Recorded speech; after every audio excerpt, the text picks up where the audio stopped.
Has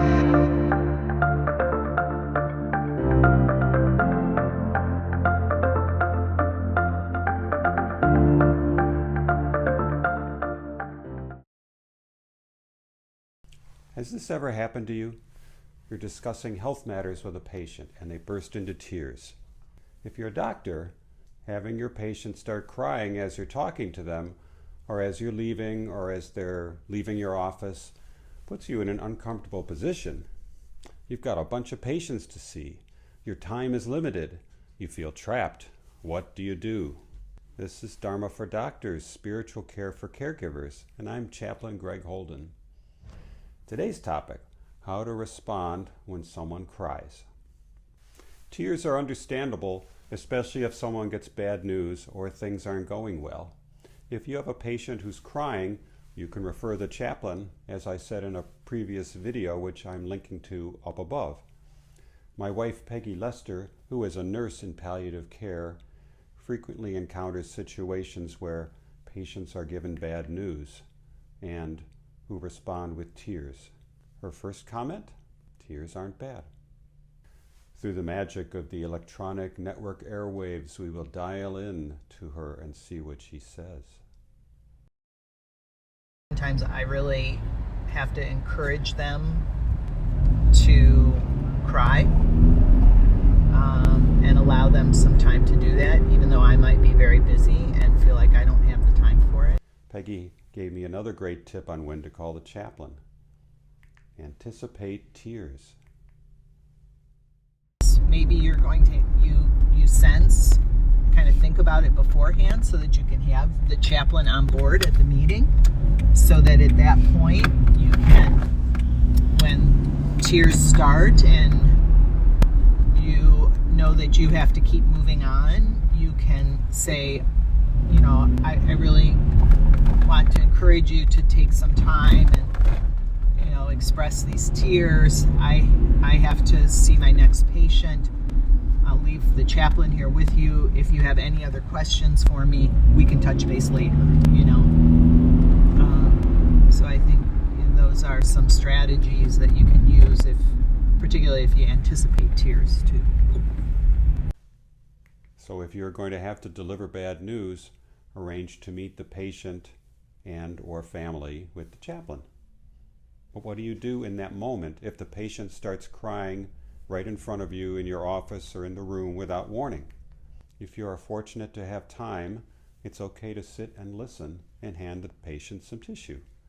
There is no barrier to doctors, nurses, CNAs, social workers, or other caregivers showing their human side and extending empathy. What I don't want you to do is just run away. I'm sorry, but I've got to go. I can call the chaplain if you want. Bye. This will hurt any trust you've built up with that patient. In general, when your patient is crying, I suggest that you remember to stop, look, and listen. 1, stop those thoughts about your list of patients and things to do, just for a moment, as best you can. 2, look at the patient. 3, listen to what's going on. Here are some do's and don'ts. Things not to say. I'm so sorry you're crying. Don't cry, we're trying to help you. Did I say the wrong thing? These don't help the patient. They focus on you, and they deny what the patient is going through. The patient wants you to see their pain and acknowledge it, if nothing else. It might be helpful for you to think about guiding the patient, acknowledging and recognizing what they're going through, and helping them to move forward. You can do this by saying things like this. Tell me the worst part of this for you. I can see you're upset. What's behind those tears?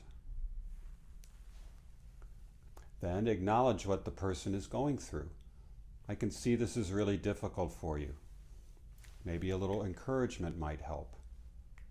You're doing a great job under very difficult circumstances. Then Guide them to focus on resources they have already. What's helped you through this? They might tell you, my family or my best friend. Just thinking about the source of support can help them. Let them know you're on their side and they're not alone. I'm going to stay with you through this. Think about the next visit and begin to let the patient know gently that you've got to get going.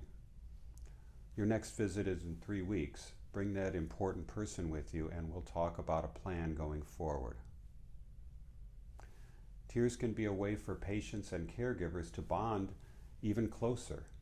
There's a wonderful pilot study of nurses who gave spiritual care to their patients. It was conducted in 2005. I will link to the study below. In this study, a student nurse shared an experiment with an elderly patient who had cancer.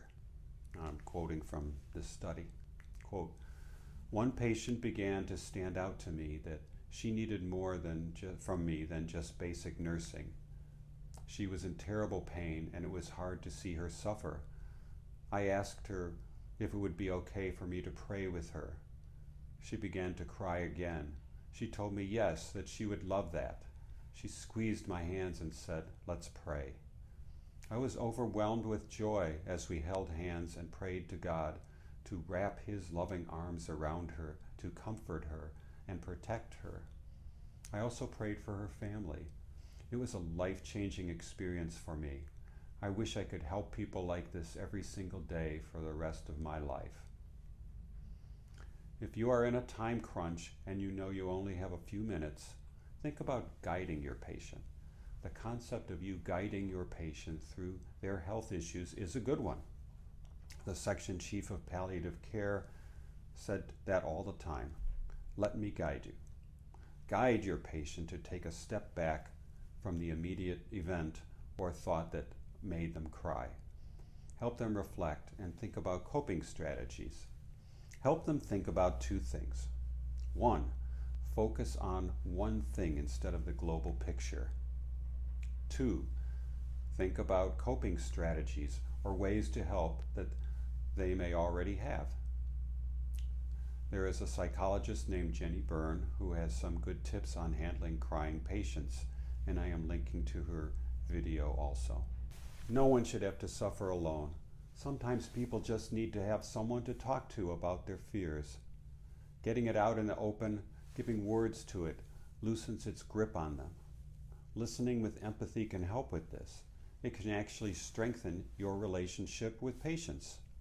And it gives you some more tools in your patient communication toolbox. So it's a win-win.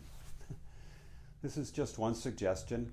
I'm sure other doctors have ideas, and I invite you to suggest them below in the comments.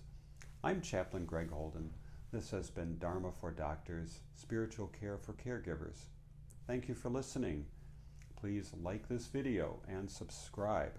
Until next time, I wish you peace.